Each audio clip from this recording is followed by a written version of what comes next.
Herru Sigrún, hörku sigur hérna í kvöld. Eftir hérna 11-0 byrjun hjá okkur, eða sem sagt 0-11, þá náðu við snúið þessu við og svona með seglu og svona smá hörku, þá náðu þess að siglu sem. Getur þú lýst þessu aðeins fyrir okkur? Já, þetta er eiginlega bara að saga okkar leiks en við byrjum alltaf illa. Ég held að það sé ekki einn leikur sem, kannski hérna heima á móti Breiðablik, þá byrjum við kannski eini leikur sem við höfum byrjað ágætlega.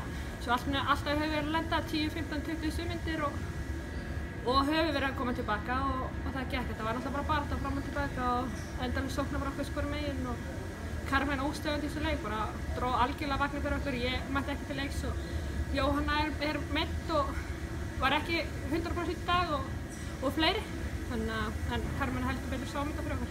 Það lítur að þægilegt að vera með einn leikmann sem getur bara tekið af skarið eins og gerði í 4 leikvölda. Það bara var ekkert sem náði að stoppa hana undir lokin. Já, bara þvílíkt þægilegt að geta, ég meina maður horfir á hana, hún kemst alltaf fram með manninum og skorar í gegnum 1, 2, 3 ár, þannig að það er bara fínt að hafa hana svona með sér og svona kannski smá bakka fyrir manni ef maður er ekki að standa sig þessu í dag, þá kemur hún og bara kemur við sjó eins og maður segir.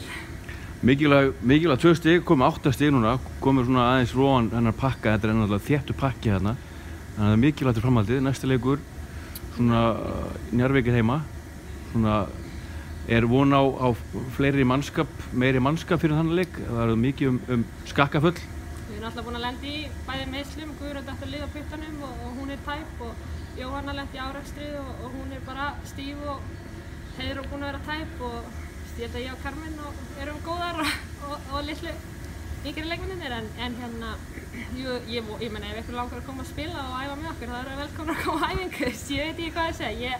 Við vinnum bara með hópið sem við höfum eins og í dag og svo sjáum við bara hvernig framhaldið verður. Það var náttúrulega gott að fá 1-2 leikmenn til þess að maður geti kannski sest á bekkinn í 2-3 mínútur og maður er orðinn það gamall að það fer að taka á.